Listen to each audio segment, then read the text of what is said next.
بسم اللہ الرحمن الرحیم الحمد للہ رب العالمین والصلاة والسلام علی اشرف الانبیاء وسید المرسلین خاتم النبیین محمد وعلی آلہ واہل بیتہ وصحبہ اجمعین اما بعد فقد قال اللہ تبارک وتعالی قد افلح المؤمنون صدق اللہ العظیم۔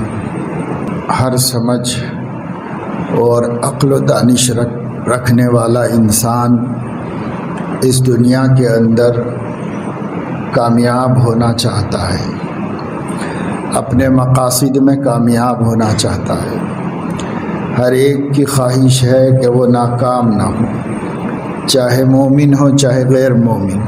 اپنے مقصد میں کامیابی سب کا منشا ہے، سب کی آرزو ہے، سب کی خواہش ہے۔ پھر جو انسانوں میں مسلمان ہیں، سمجھدار ہیں، اپنے دین اپنے مذہب کا شعور رکھتے ہیں، ان کی بھی سب سے بڑی آرزو اور سب سے بڑی تمنا یہ ہے کہ وہ زندگی کے مقصد میں کامیاب ہو جائیں۔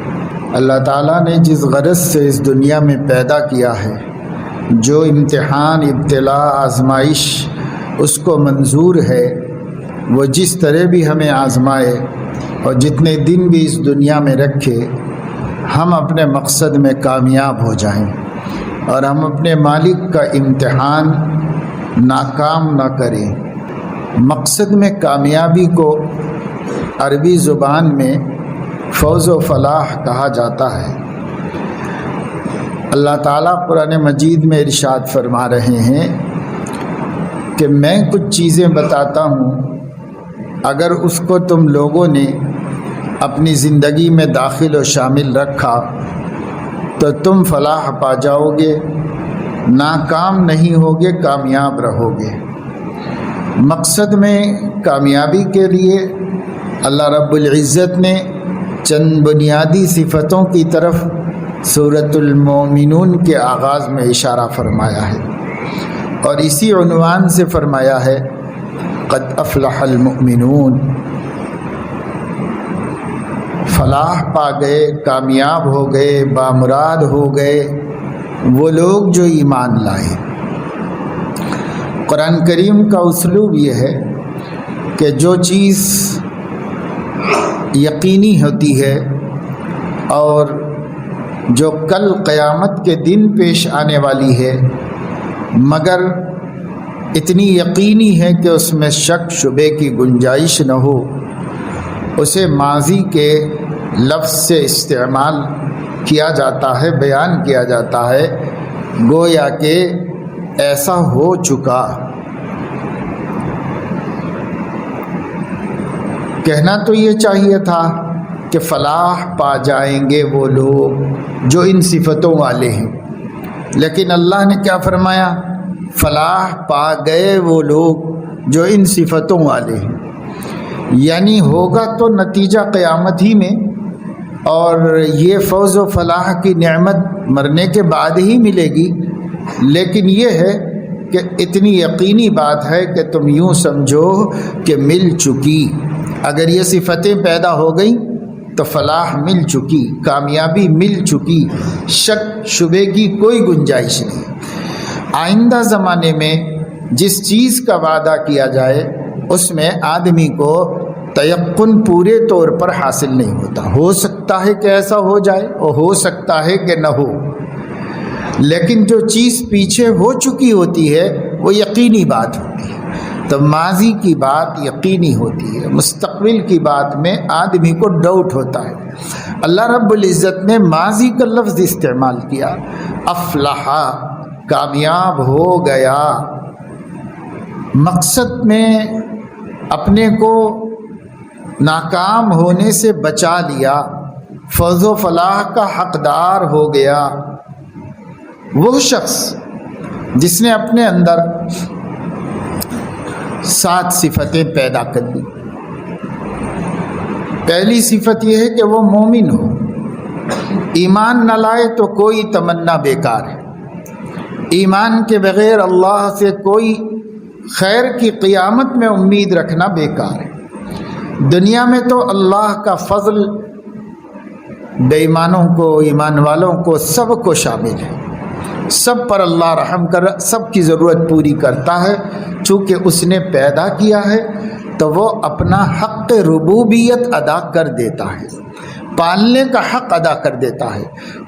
پلنے کے لیے جتنی چیزوں کی ضرورت ہے، چونکہ وہ رزاق ہے، وہ رب حقیقی ہے، اس لیے وہ انسانوں کے رزق انسانوں تک پہنچا دیتا ہے۔ رزق کے معنی عرف میں ہم لوگ صرف کھانے پینے کے لیتے ہیں، لیکن عربی میں رزق کے معنی ضروریات زندگی کے ہیں۔ جو زندگی کی ضرورتیں ہیں، تمنائیں ہیں، امنگیں ہیں، آرزویں ہیں، اللہ تعالیٰ بے ایمانوں کو بھی اس دنیا میں دے دیتا ہے۔ بلکہ جو بے ایمان اچھے اخلاق والے ہیں، اچھی صفات والے ہیں، اچھے کام کرتے ہیں، انہیں دنیا بھی خوب سے خوب عطا کر دیتا ہے، عزت دیتا ہے، وجاہت دیتا ہے، شہرت دیتا ہے، خوشیاں دیتا ہے، فرما بردار اولاد دیتا ہے، اچھے دوست دیتا ہے، اچھے عہدے دیتا ہے، اچھی ڈگریاں دیتا ہے۔ یہ سب دنیا میں، کیونکہ آخرت میں نہیں ملنا ہے۔ آخرت میں ملنے کے لیے سرٹیفکیٹ چاہیے، ایمان کا سرٹیفکیٹ۔ اگر وہ نہیں ہے تو آخرت میں کوئی اس کے ساتھ بھلائی ہونے والی نہیں ہے۔ تو اس لیے پہلی چیز صفت ہے مومن ہونے کی۔ قد افلح المؤمنون، حقیقت میں مومن کامیاب ہوں گے۔ پہلا مرحلہ ایمان کا ہے، پہلی صفت ایمان کی ہے۔ یہ ہے تو سب کچھ ہے، یہ نہیں تو کچھ بھی نہیں۔ ایسا ہو سکتا ہے ایک مومن اس دنیا کے اندر آزمایا جائے، اس دنیا کے اندر ستایا جائے، اس دنیا کے اندر بہت سی مشکلوں، مشقتوں، مذلتوں میں مبتلا کیا جائے، ہو سکتا ہے، لیکن مقصد حیات میں ناکام نہیں، یعنی مرنے کے بعد وہ ناکام نہیں ہوگا، مرنے کے بعد کامیاب ہے۔ اس لیے پہلی صفت ہر آدمی کو جو اپنے اندر تلاش کرنی چاہیے، پانی چاہیے، محسوس کرنی چاہیے، وہ ہے ایمان کی صفت۔ ایمان باللہ، ایمان بالرسل، ایمان بالآخرت، اللہ پہ ایمان لانا، رسولوں پہ ایمان لانا، فرشتوں پہ ایمان لانا، آخرت کے دن پر ایمان لانا، مرنے کے بعد اٹھائے جانے پر ایمان لانا، دنیا میں جو کچھ ہو رہا ہے اس کے من جانب اللہ ہونے پر ایمان لانا، یہ چیزیں ہیں جو ایمان لانے میں داخل ہیں، جن کو ہم ایمان مفصل کہتے ہیں۔ کم سے کم یہ 7 باتیں: آمنت باللہ وملائکتہ وکتبہ ورسلہ والیوم الآخر والقدر خیرہ وشرہ من اللہ تعالی والبعث بعد الموت۔ آخرت کے دن پر ایمان لانا یہ ایک الگ چیز ہے، اور مرنے کے بعد اٹھائے جانے پر ایمان لانا یہ ایک الگ چیز ہے۔ یہ دو نمبر الگ الگ اللہ نے بیان فرمائے۔ اب یہ 6 باتیں 7 باتیں ہیں، یہ باتیں ایسے ہی کسی نے وضع نہیں کر لی ہیں، بلکہ صحیح حدیث میں ہے کہ حضور اکرم صلی اللہ علیہ وسلم سے جب جبرائیل نے پوچھا ایمان کے بارے میں، تو انہوں نے اس کے جواب میں یہ فرمایا کہ ایمان یہ ہے کہ ان تؤمن باللہ وملائکتہ وکتبہ ورسلہ والیوم الآخر والقدر خیرہ وشرہ من اللہ تعالی والبعث بعد الموت۔ حضور علیہ السلام نے خود فرما دیا جبرائیل کے پوچھنے پر کہ ایمان کیا ہے؟ ایمان یہ ہے اللہ کو ماننا جیسا کہ اس کو ماننے کا حق ہے، فرشتوں کو ماننا جیسا کہ اس کو ماننے کا ان کو ماننے کا حق ہے، کتابوں کو ماننا جیسا کہ کتاب کو ماننے کا حق ہے، رسولوں کو ماننا جیسا کہ رسولوں کو ماننے کی تفصیل ہے، آخرت کے دن کو ماننا، اور اچھا برا سب اللہ کی طرف سے ہوتا ہے اس حقیقت کو ماننا، اور والبعث بعد الموت، مرنے کے بعد اٹھائے جانے کو ماننا۔ یہ باتیں تو خود نبی نے فرمائی ہیں، اسی کو جمع کر کے اس کا نام ایمان مفصل رکھ دیا گیا۔ مگر یہ ایک کلمہ ہے جو ایمان کی تعریف میں نبی پاک صلی اللہ علیہ وسلم کی زبان مبارک سے نکلا ہے۔ یہ سب چیزوں پہ ایمان لانا، یہ 7 باتیں ہیں۔ خود سمجھنا، اپنے بچوں کو سمجھانا، اپنی عورتوں کو سمجھانا۔ ہم بوڑھے ہو رہے ہیں، ہماری عورت ساتھ میں بوڑھی ہو رہی ہے، ابھی تک اسے یہ 7 باتوں کے کچھ تفصیل نہیں معلوم۔ ضروری تفصیل، بہت زیادہ تفصیل تو خیر علماء کا کام ہے، لیکن ہر مسلمان کو کچھ ضروری تفصیل تو معلوم ہو، اتنا جتنے پر اس کا ایمان مضبوط ہو جائے، اتنی بات جس سے اس کو یقین کا درجہ حاصل ہو جائے۔ اتنا تو سب سکھانا ہے، لیکن نہیں سکھاتے ہم۔ خاص طور سے ہماری کمی یہ ہے کہ ہم اپنی بیوی کو دین نہیں سکھاتے، یہ ہماری کمی۔ پھر بھی بچوں کو جب تک ٹوکتے بولتے رہتے ہیں، سمجھاتے، لیکن بیوی کو سمجھاؤ۔ اگر اس کے ماں باپ نے اسے سارا دین جتنا ضروری ہے سکھا دیا ہے، تب تو صرف یاد دہانی اور مذاکرہ کافی ہے، مگر یہ بھی حق ہے کہ مذاکرہ ہوتا رہے، یاد دہانی ہوتی رہے۔ اور اگر اس کے والدین نے اسے اللہ کا دین صحیح سے بتایا بھی نہیں ہے، سکھایا نہیں ہے، تو پھر تو بھائی وہ بھی ہمارا ہی سر پڑا، وہ ذمہ داری بھی ہماری ہو گئی کہ اب ہم وہ بھی سکھا لیں۔ اب تو ان کی ذمہ داری سے بچی نکل گئی، ہماری ذمہ داری میں آ گئی، تو اب وہ ابھی ہمارے سر ہو گئی بات کہ صاحب نہیں سکھایا ماں باپ نے، چلو وہ جواب دیں گے، اللہ کو جو بھی جواب دیں گے اپنی اولاد کو دین نہیں سکھانے کا، مگر اب ذمہ داری ہماری تو بن گئی۔ مگر ہم یہ سوچتے ہیں، بس ٹوکنا جانتے ہیں، اماں بابا نہیں سکھائی کیا، تیری اماں یہی سکھائی کیا، تیرا بابا یہی سکھایا کیا، بس یہ جانتے ہیں۔ ارے بھائی اس نے نہیں سکھایا، وہ جائے گا جہنم میں، پکڑا جائے گا، اللہ کے سامنے گردن ناپی جائے گی، ٹھیک ہے اپنی جگہ پر ہے، اللہ معاف بھی کر سکتے ہیں، پکڑ بھی سکتے ہیں، لیکن ہم ذمہ دار ہیں، ہمیں اپنا حق ادا کرنا ہے، ہمیں اپنی جواب دینی ہے اللہ تعالیٰ کو۔ اپنی فکر کرو۔ اب گیا اس کے ماں باپ کا مسئلہ، آگے پیچھے چلا گیا، وہ جانے، اللہ جانے۔ ہم سے نہیں پوچھیں گے اللہ تعالیٰ کہ اس کے ماں باپ نے کیوں نہیں سکھایا، ہم سے تو پوچھیں گے تو نے کیوں نہیں سکھایا، ہم سے تو پوچھیں گے۔ اس لیے ان کا جواب ہم نہیں دینے والے ہیں، ہم اپنا جواب دیں گے۔ ہمیں چاہیے کہ ہم اپنی بیویوں کے لیے وقت نکالیں، سب کے لیے وقت ہے ہمارے پاس، گھر کی عورت کے واسطے ٹائم نہیں ہے کہ اس کے ساتھ تھوڑا ٹائم دے، اس کے لیے تھوڑا وقت نکالیں۔ قرآن کریم کی ایک آیت ہے، عاشروہن بالمعروف، عورتوں کے ساتھ بھلا سلوک کرو۔ معروف کا مطلب بھلا سلوک کرو، اچھا سلوک کرو ان کے ساتھ۔ تو حافظ ابن کثیر رحمۃ اللہ علیہ نے اپنی تفسیر میں اس آیت کے تحت میں حضرت علیہ الصلاۃ والسلام کیسے بھلا سلوک کرتے تھے، اس کی کچھ مثالیں جمع کر دی ہیں کہ ایسے بھلا سلوک کرتے تھے۔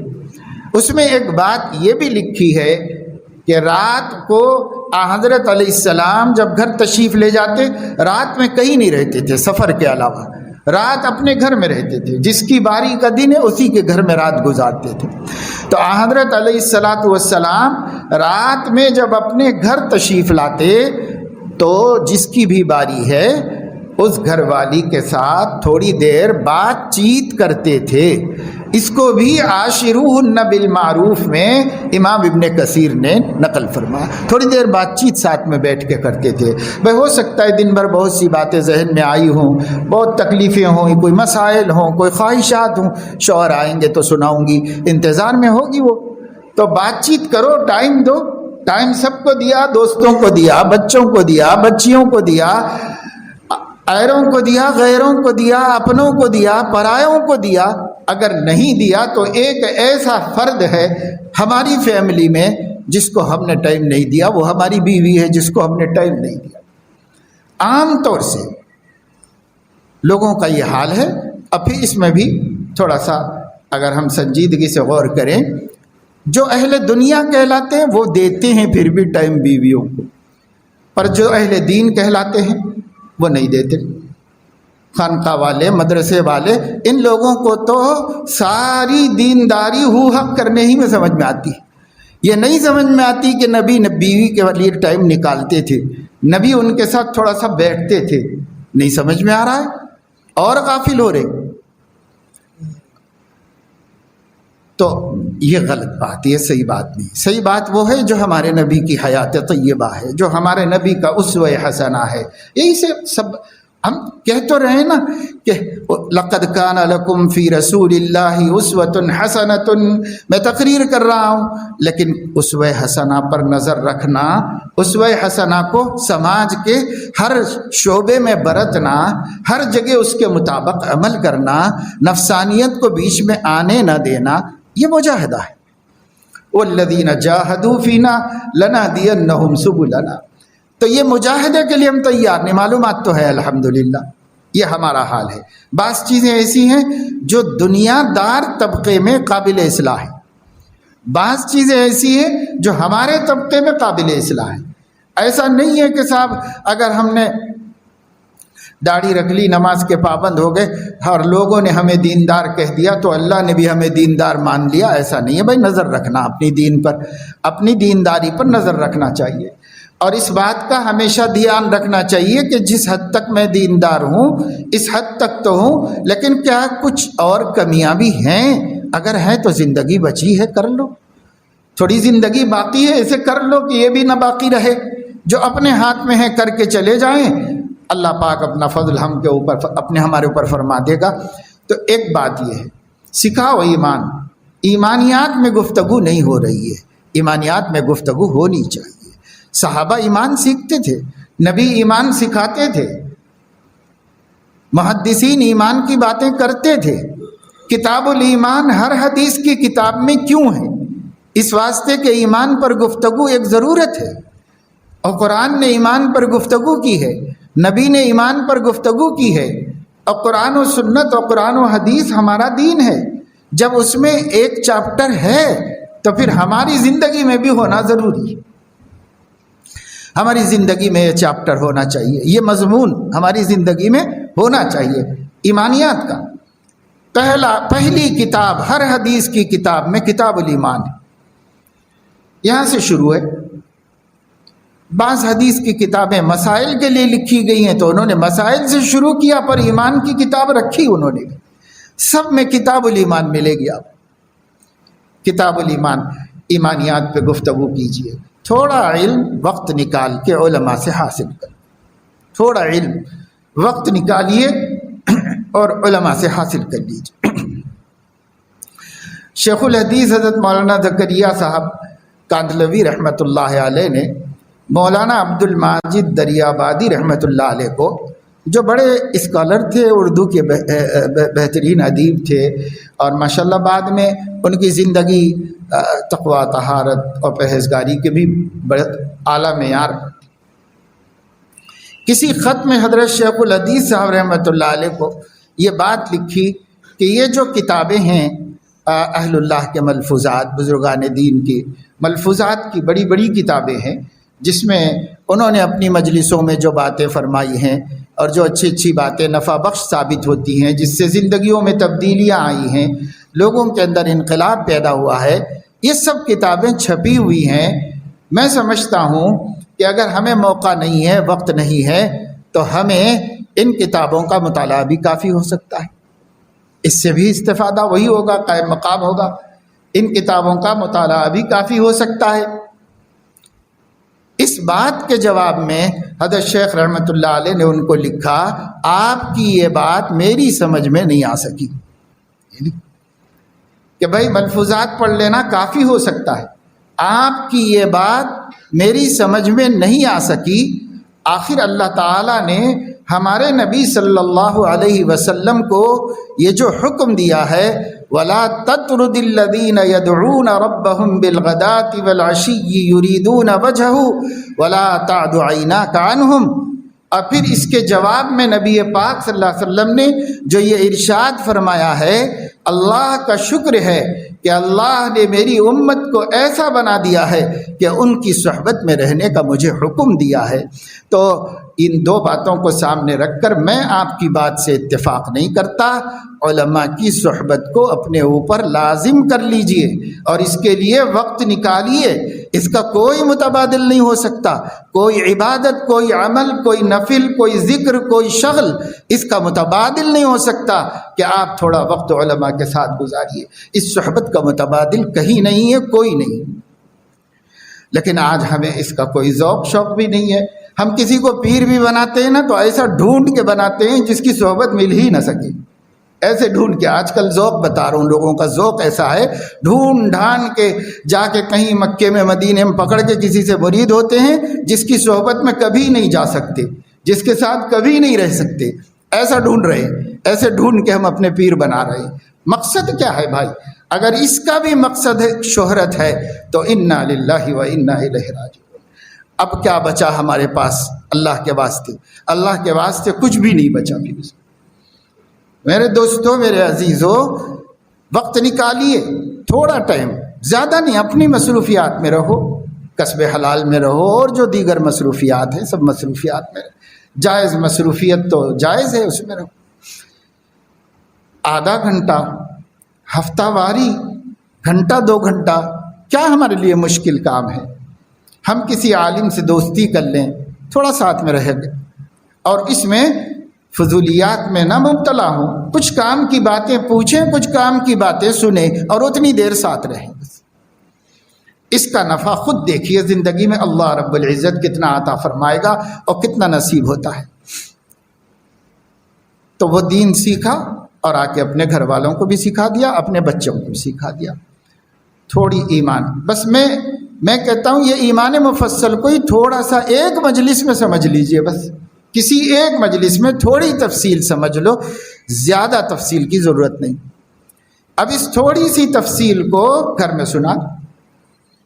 آج کتنے لوگ ہیں بہک رہے ہیں، کتنے لوگ ہیں الحمدللہ جمعے کے خطبے ہو رہے ہیں. علماء شہر میں سینکڑوں مسجدوں میں سینکڑوں علماء کے بہترین خطابات ہو رہے ہیں، جمعے میں بیانات ہو رہے ہیں، مدارس چل رہے ہیں، دروس ہو رہے ہیں، تفسیر کے، حدیث کے، فقہ کے، دین کی محنتیں ہو رہی ہیں. لوگوں کو مسجدوں سے جوڑنے اور نمازوں سے وابستہ کرنے کی مسلسل جد و جہد چل رہی ہے. سب کوششیں ہو رہی ہیں. اتنی ساری کوششوں کے باوجود بہکنے والے برابر بہک رہے ہیں. اور یہ تو 2-4 کام میں نے جو سرسری ہے اپنے سامنے ہیں آنکھوں کے بتا دیا. اور محنتیں ہو رہی، کتنی انجمنیں، کتنی تنظیمیں، روز اخباروں میں دیکھو یہ کام یہ کام یہ کام یہ کام، اور سارے کام ملت کے واسطے کیے جائیں. امت کی صلاح و فلاح کے لیے کیا کیا ہو رہا ہے، کتنے جلسے، کتنے پروگرام، کتنے بڑے بڑے علماء، کیا کیا نہیں ہو رہا ہے. لیکن کیا ہماری ملت کے بھٹکنے کا جو تناسب ہے کم ہو رہا ہے یا پہلے کے مقابلے میں زیادہ ہو گیا ہے؟ جن کی نظر سماج پر ہے وہ جانتے ہیں پہلے کے مقابلے میں دین کی محنتیں بھی بڑھ گئی ہیں اور گمراہ ہونے والوں کی تعداد بھی بڑھ گئی ہے. گمراہ ہونے والوں کی تعداد بھی بڑھ گئی ہے.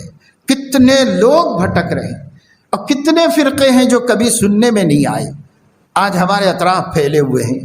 ہمارے بچے اسکولوں میں پڑھ رہے ہیں، کالجز میں جاتے ہیں. اسکول میں تو چلو ناسمجھ ہوتے ہیں، لیکن کالجز میں جاتے ہیں سمجھ آ چکی ہوتی ہے کن کن لوگوں کے ساتھ رہ رہے ہیں، ان کے کلاس میں کتنے طلباء ہیں اور کن خیالات کے طلباء ہیں، کن دینوں اور مذہبوں والے طلباء ہیں. کیا یہ دوست نہیں ہیں آپس میں؟ اور ان دوستیوں کی وجہ سے کبھی مذاکرہ نہیں ہوتے ان کے درمیان میں خیالات کا تبادلہ نہیں ہوتا، ڈسکشن نہیں ہوتا. جب یہ سب ہوتا ہے تو پھر دوسرے کے دھرم کی باتیں بھی کان میں پڑتی ہیں، دوسرے کے عقیدے کی باتیں بھی کان میں پڑتی ہیں. مسلم کہہ کر جو گمراہیاں پھیلا رہے ہیں ان کی باتیں بھی کان میں پڑتی ہیں. اور اس کو پہلے سے نہ کسی نے ایمان بتایا نہ ایمانیات بتائے تھے، تو یہ سن کر اس کا جو ایمان سرسری ہے یا سنا سنایا ہے اس ایمان سے. اور یہ میں نہیں کہتا، حضرت مولانا شیخ الاسلام تقی عثمانی صاحب دامت برکاتہم جہاں دیدہ ہیں پورے عالم کو دیکھے ہوئے، وہ فرما رہے ہیں مسلمانوں کی تعلیم یافتہ طبقے کی بڑی تعداد کا دل ایمانیات کے بارے میں شکوک و شبہات سے بھرا ہوا ہے، صرف شرما حضوری کی وجہ سے زبان پر ان شکوں کو لا نہیں رہے ہیں، باقی دل شکوک سے بھرے ہوئے۔ بڑی تعداد ہے، جب ان سے بات کرو تو ان کے دل میں سے نکلتا ہے، اندر سے نکلتا ہے۔ یہ بات جو ہے معمولی نہیں ہے۔ ان شکوک و شبہات کو دور کرنے کے لیے ہمیں صرف نماز روزے کی دعوت کافی نہیں ہے، ہمیں ایمانیات پر گفتگو کرنے کی ضرورت ہے، ایمانیات کی صراحت کرنے کی ضرورت ہے۔ جو باتیں سماج کے اندر کھٹک کی بنا دی گئی ہیں، اس میں ذرہ برابر کھٹک نہیں ہے، مگر نہیں ہونا لوگوں کے سامنے ثابت نہیں۔ کیا شک ہے اسلام میں؟ قرآن مجید کہتا ہے ذالک الکتاب لا ریب فیہ۔ یہی مولانا دریابادی جن کا میں نے ذکر کیا ہے، انہوں نے اپنی تفسیر میں یہاں لکھا ہے ایک نکتہ، اور یہ نکتہ خود سے کچھ نہیں لکھتے ہیں، پرانے مفسرین کی کتابوں میں سے نکال کے لکھتے۔ یہ نکتہ لکھا ہے امام نصفی کی تفسیر میں سے نکال کر کے۔ کیا نکتہ لکھا ہے؟ اللہ نے یہ نہیں فرمایا اس کتاب قرآن کے بارے میں کسی کو شک نہیں ہوگا۔ قرآن کے الفاظ پہ غور کرو، اللہ نے یہ نہیں فرمایا اس کتاب کے بارے میں کسی کو شک نہیں ہوگا، اللہ نے یہ فرمایا ہے کہ اس کتاب میں شک کی گنجائش نہیں ہے، یہ فرمایا ہے، جس کا مطلب یہ ہے لوگوں کو شکوک ہو سکتے ہیں، اللہ نے اس کی نفی نہیں کی۔ قرآن پڑھ کے شک میں مبتلا ہو سکتے ہیں، قرآن کے بارے میں سن کے شکوک میں مبتلا ہو سکتے ہیں، اللہ اس کا انکار نہیں کر رہا، اللہ یہ دعویٰ کر رہا میری کتاب میں شک کی گنجائش نہیں ہے، کیونکہ اللہ کا علم ہے، اللہ کے علم میں کیا شک ہوگا؟ مگر یہاں پہلے اللہ معلوم ہو اور اللہ کا علم کیا ہے یہ معلوم ہو، اور اس میں شک کیوں نہیں ہو سکتا یہ معلوم ہو، تب وہ کہے گا ذالک الکتاب لا ریب فیہ، اس کا من کہے گا بے شک اس کتاب میں کیا شک ہو سکتا ہے، تو اللہ کا کلام۔ اتنا تو پہلے سے معلوم ہونا نا، ایمان ہے تو سب باتیں قبول ہیں، ایمان نہیں ہے تو ہر بات میں شک ہے، ہر بات میں شبے کی گنجائش ہے۔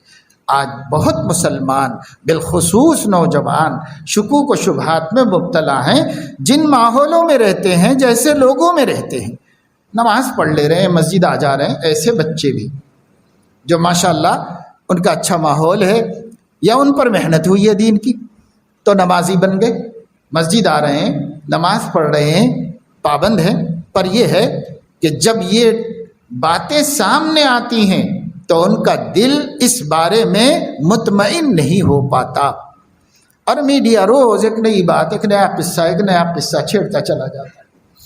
اب وہ ہمارے علم میں آتے جا رہے ہیں، نہ چاہے تو بھی ہمارے علم میں آتے جا رہے ہیں۔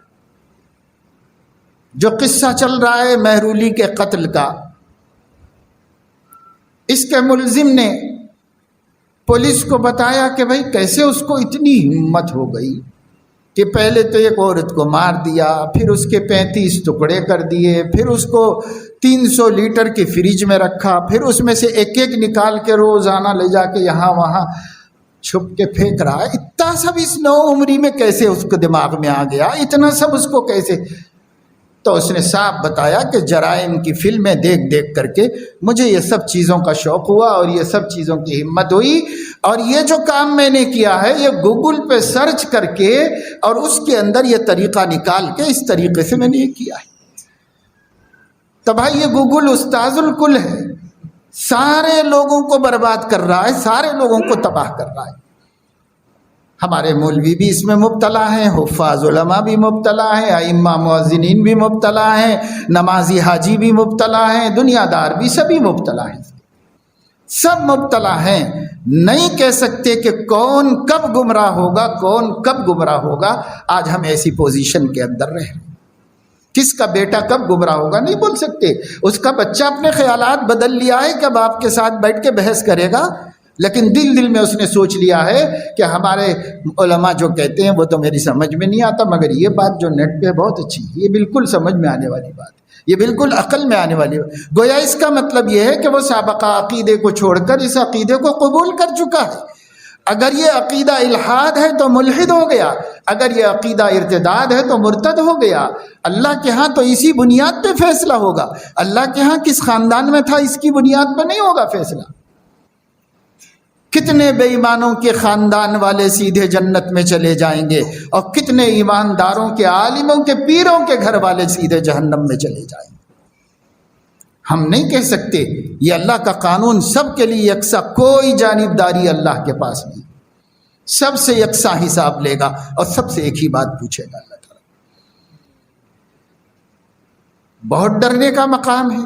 ایمان سیکھیے، ایمانیات پر گفتگو کیجیے، جو ہمارا عقیدہ ہے اس پر بات چیت ہونی چاہیے۔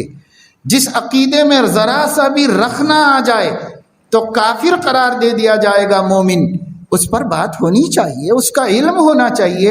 علم نہیں ہوگا تو کب بھٹکا اسے کیسے پتا چلے گا؟ اور اگر علم ہوگا تو تھوڑا بہت ٹھوکر کھا کے تو کچھ اندازہ ہوگا، کھٹک ہوتی ہے۔ آج دیکھیے الحمدللہ وہ لوگ جو ماشاءاللہ شروع سے دین کی ضروری باتوں سے واقف ہیں، وہ میری بات سے اتفاق کریں گے کہ جب غلط بات سامنے آتی ہے تو ماتھا ٹھنکتا ہے اور دل میں بات کھٹکتی ہے کہ نہیں بھائی یہ تو کچھ صحیح بات نہیں سمجھ میں آ رہی، یہ پوچھنا چاہیے کسی سے، کسی عالم سے معلوم کرنا چاہیے، میری تو سمجھ میں نہیں آ رہی ہے۔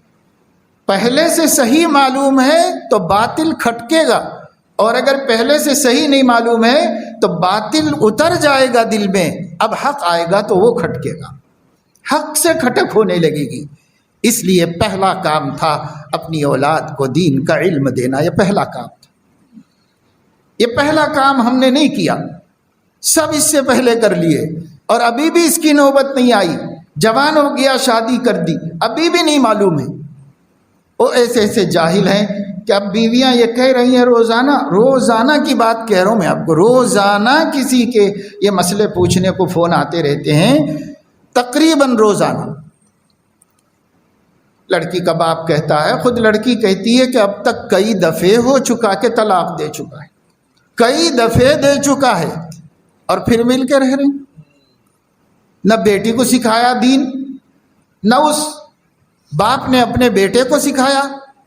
بھائی شادی کرنے جا رہے ہو، نکاح طلاق دو چیزیں ہیں، اس کے بارے میں کچھ مسائل سیکھ لو۔ 2 گھنٹے کے لیے کسی عالم کے پاس چلے جاؤ، طلاق نکاح کے مسائل جان لو، حلال و حرام کے مسائل جان لو۔ کبھی کوئی باپ اپنے بیٹے سے کہتا ہے، کوئی ماں اپنی بیٹی کے لیے اس کا انتظام کرتی ہے؟ کسی کو فکر نہیں ہے۔ مہینوں برسوں سے شادی کی تیاری کی، مگر وہی کھانے پینے، رہنے سہنے، پہننے اوڑھنے کے سامان کی تیاری کی، اس کی تو کوئی تیاری نہیں کی کہ ازدواجی زندگی شریعت سنت کے مطابق ہو جائے اور اللہ اس سے ناراض نہ ہو، اللہ راضی ہو جائے اس جوڑ سے، اس رشتے سے اللہ خوش ہو جائے۔ اس کی بھی کوئی تیاری کی؟ کیا بھائی یہ تیاری کی چیز نہیں تھی؟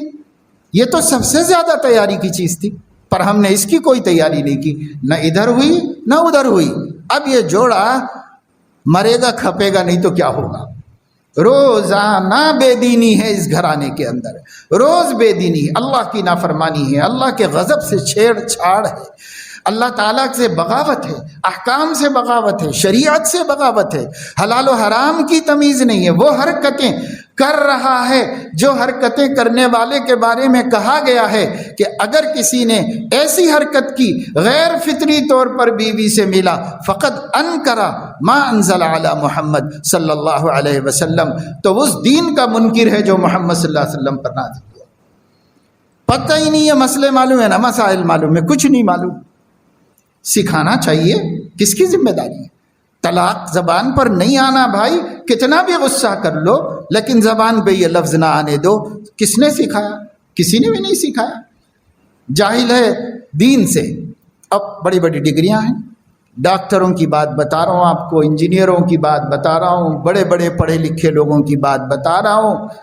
لوگ کہتے ہیں کہ صاحب اگر آپ کو نام بولیں گے تو تعجب ہوئیں گا، پھر بتا رہے ہیں کہ صاحب یہ ظلم ہے، یہ ظلم ہے، یہ ظلم ہے۔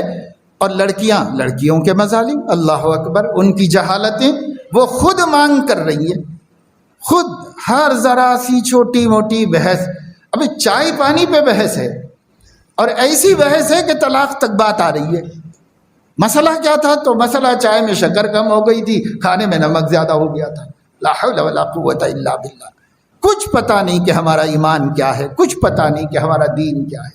ان چھوٹی چھوٹی باتوں پہ یہاں تک بات پہنچ رہی ہے، اور اس میں طلاقیں بھی بول دی جا رہی ہیں، اس کے اندر تمام خطرات مول لیے جا رہے ہیں، پھر حلال و حرام کی کوئی پرواہ نہیں ہے۔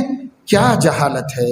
اس جہالت کو دور کرو۔ بھائی جہل کا علاج علم ہے، علم حاصل کرو، اور علم علماء کے پاس ہے، ان سے تھوڑا ساجھا رکھو، تھوڑا تعلق رکھو، اپنے اپنے کاموں میں لگے رہو۔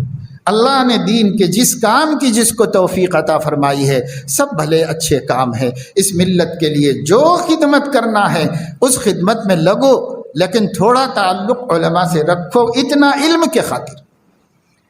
خالی تعلق سے بھی کچھ نہیں ہوگا بھائی، علم کے خاطر تعلق رکھو کہ مجھے علم بڑھتا رہے، مجھے علم حاصل ہوتا رہے، میرے علم میں اضافہ ہوتا رہے، اور علم دین کے تمام شعبوں کا بقدر ضرورت، جتنا ضروری ہے اتنا علم حاصل کرو۔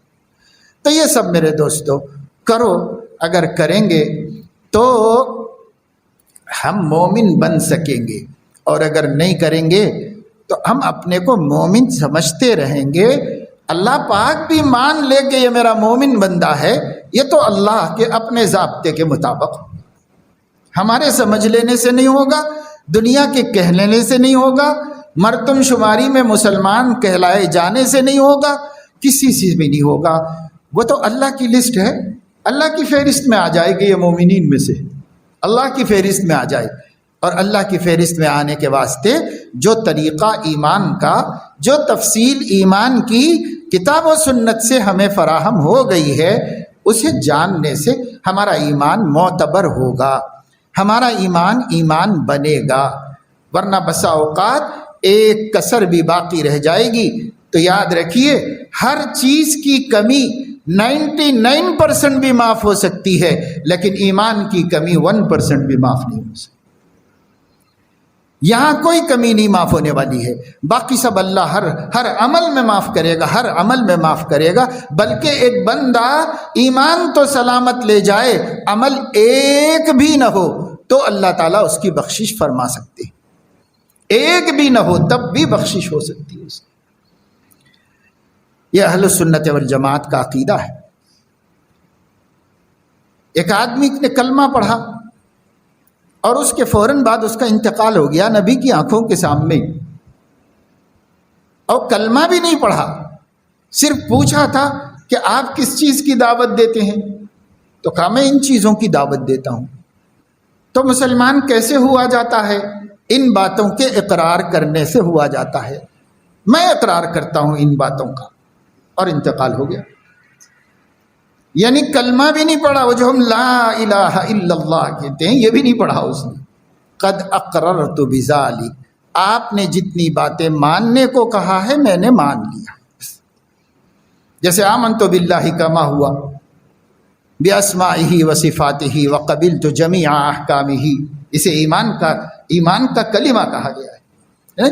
اس میں کچھ بھی نہیں ہے، اس میں یہ ہے اللہ جیسے ہیں ویسے ہیں، اور میں اس کے سب حکموں کو مانتا ہوں بس۔ تو اس بیچارے نے قد اقررت بذالک کہا، اور گھوڑے پہ سے گرا تو ایسا گرا کہ بس روح ہی پرواز ہو گئی۔ حضور علیہ السلام نے اپنے قافلے کو روکا، اور روک کر فرمایا بھائی رک جاؤ، مومن بھائی کی تجہیز تکفین کر کے آگے بڑھیں گے۔ اس مومن بھائی کو نہلایا دلایا گیا، نبی نے نماز پڑھائی اور تدفین عمل میں آئی۔ کس مومن بھائی کو؟ جس کی پورے اعمال نامے میں بھلائی کے اعتبار سے قد اقررت بذالک کے علاوہ کچھ بھی نہیں ہے۔ ذالک بھی اس میں اشارہ ہے، وہ جو نبی نے کہا تھا اس کو میں مانتا ہوں، ختم، خود وہ دہرایا بھی نہیں، اور یہ مومن بھائی ہو گیا۔ پتہ چلا ایمان سلامت ہو تو پھر اللہ کی مرضی ہے۔ موقع نہیں ملا تب تو موقع ہی نہیں ملا بھائی، موقع مل گیا پھر بھی نہیں کیا، معاف کر سکتا ہے، سزا دے کے بھی معاف کر سکتا ہے، بنا سزا کے بھی معاف کر سکتا ہے، اختیار کل اللہ کو حاصل ہے۔ مگر اس کا کہنا یہ ہے ایمان سلامت ہے تو نہیں تو پھر میں کوئی ہمدردی کرنے والا نہیں۔ تو جب اتنی بڑی بات ہے تو ہمیں سیکھنا چاہیے نا ایمانیات، ہر مومن کو سیکھنا چاہیے، ہر مومن کو اس کی فکر ہونی چاہیے۔ بہت تفصیل کی بات میں نہیں کر رہا ہوں، وہ علماء مدرسوں میں پڑھتے ہیں سال سال بھر، شرح عقائد نصفی، عقیدت التحاوی وغیرہ ساری دنیا میں پڑھائی جا رہی ہے، دینی مدارس میں سال سال بھر میں کتنی تفصیل ہوگی؟ ضرورت نہیں۔ آپ اگر ایک مہینہ ہر ہفتہ 1 گھنٹہ دے کر ایمانیات کی تفصیل جان لیں تو انشاءاللہ 1 مہینے کے 4 گھنٹوں میں آپ کو ایمان کی بقدر ضرورت معلومات حاصل ہو جائیں گی، اور جو ایمان کو خراب کرنے والی چیزیں ہیں وہ بھی معلوم ہو جائیں گی کہ اس سے ایمان خراب ہوتا ہے، ضائع ہوتا ہے، یہ معلوم ہونا چاہیے۔ اس لیے علماء نے فرمایا ہے کہ دیکھو ہم نے مفسدات صلاۃ یہ بھی یاد کراتے ہیں، مفسدات وضو، نواقض وضو یہ بھی یاد کرتے ہیں، لیکن مفسدات ایمان کا کسی کو پتہ نہیں۔ بھئی ایمان لائے تو ہیں، جیسے وضو بنا لیا ٹوٹ بھی تو سکتا ہے، تو ٹوٹنے والی چیزوں سے باخبر رہے تب دوبارہ بنا لے گا۔ نماز پڑھنے کے لیے سب شرائط پوری کر دی، پھر بھی نماز فاسد ہو سکتی ہے، مفسدات صلاۃ معلوم ہے، تو اس کے بعد وہ پھر سے اس کو صحیح کر لے گا جب غلطی کرے گا۔ اسی روزہ تو رکھ لیا طریقے کے مطابق، لیکن مفسدات صوم بھی تو ہیں، کس سے روزہ ٹوٹ جاتا ہے، نہیں معلوم ہے تو ویسے ہی رکھے گا، ہوگا ہی نہیں روزہ، معلوم ہے تو فوراً درست کرے گا، تلافی کرے گا۔ اسی طریقے سے ایک مومن کو ایمانیات بھی معلوم ہونی چاہیے، اور ایمان کو توڑنے والے نواقص کا بھی علم ہونا چاہیے۔ اس کا علم ہوگا تو پھر وہ جب ٹوٹے گا، کہیں اگر ٹوٹے تو فوراً جوڑے گا۔ اس کے لیے ہمارے نبی نے بہت آسان طریقہ یہ بتا دیا، جددوا ایمانکم بقول لا الہ الا اللہ۔ مگر مجھے یہ کہنے دیجئے، مسلمانوں کی ایک بڑی تعداد مردوں کی، عورتوں کی ایسی ہے 24 گھنٹے میں 1 مرتبہ بھی لا الہ الا اللہ ان کی زبان سے نکلتا ہو، نہیں نکلتا، یہ تعداد زیادہ ہے، اور جن کی زبانوں سے نکلتا ہے ان کی تعداد کم ہے۔ پھر بھی جو نماز روزے والے ہیں وہ تو کہتے ہیں جب تب لا الہ الا اللہ، لیکن جو نماز روزے سے بھی دین ہے دور ہیں، کبھی ان کی زبان پہ کلمہ طیبہ بھی نہیں آتا، جس سے ایمان کی تجدید ہوتی ہے وہ بھی نہیں آتا۔ تو اب یہ ایمان کیا ہے ہمارا، کس حال میں ہے، کیا پتا ہے بھائی؟ آنکھ بند ہوگی، خدا کے سامنے حاضر ہوں گے، تب حقیقت سامنے آئے گی، تب سب سامنے آئے بھی تو فائدہ کیا ہے؟ تب فائدہ بھی کیا ہے؟ دوبارہ زندگی نہیں ملے گی نا۔ ابصرنا وسمعنا فرجعنا نعمل صالحا انا موقنون، مگر اللہ فرمائے گا نہیں بھائی، ایک ہی موقع دیا تھا میں نے، اب دوبارہ کوئی موقع نہیں۔ تو اس لیے عزیزو، ابھی کر لینے کے کام ہیں، اسی وقت ہو جائیں گے، زندگی میں ہو جائیں گے، چاہے کتنے بوڑھے ہم ہو گئے ہوں، بڑھاپے میں بھی ہو جائیں گے، لیکن مرنے کے بعد نہیں ہوں گے، مرنے کے بعد نہیں ہوں گے۔ 70 برس میں ہو سکتے ہیں، 80 برس میں بھی تلافی ہو سکتی ہے نقصان کی، کسی کو 100 برس ملے اور زندگی کے کچھ لمحات رہ گئے ہوں تو بھی ہو سکتی ہے تلافی، لیکن موت آ گئی تو کوئی تلافی کا وقت نہیں، ختم ہو گیا قصہ۔ اس لیے بھائی سب سے پہلی صفت ایمان کی بتائی گئی، ایمان سیکھیے، سمجھیے، اس کا مذاکرہ رکھیے، بولتے رہنا چاہیے، پر اپنے اندازوں سے نہیں بولنا چاہیے۔ ایک دفعہ عالم سے صحیح طریقے سے سمجھ کر اس صحیح بات کو بار بار بولتے رہنا چاہیے۔ بولنے سے ہم خود مضبوط ہوں گے، ہم جس چیز کو بار بار کہتے ہیں وہ چیز ہمارے دل میں گہرائی کے ساتھ بیٹھتی چلی جاتی ہے، اس لیے ہمیں بولنا چاہیے۔ بولنے سے ہم مضبوط ہوں گے، بولنے سے ہمارا گھرانہ مضبوط ہوگا، بولنے سے ہمارا ماحول مضبوط ہوگا۔ اس وجہ سے ان کا مذاکرہ ہوتا رہے، اپنے اپنے ایمانوں کی ہم فکر کریں، اور اس کے بعد اللہ نے جو صفتیں بیان کی ہیں وہ ایمان کے بعد کی ہیں۔ اللہ اپنے کرم سے ہمیں توفیق عمل نصیب فرمائے، اور اللہ تعالیٰ ہر قسم کے مکارہ سے حفاظت فرمائے، سلامتی ایمان کے ساتھ اس دنیا سے گزرنا ہم سب کے لیے اللہ مقدر فرما دے اپنے کرم سے، اور اللہ زبردستی ہم سب کو ایمان پر خاتمہ نصیب فرما دے۔ آمین وآخر دعوانا الحمد۔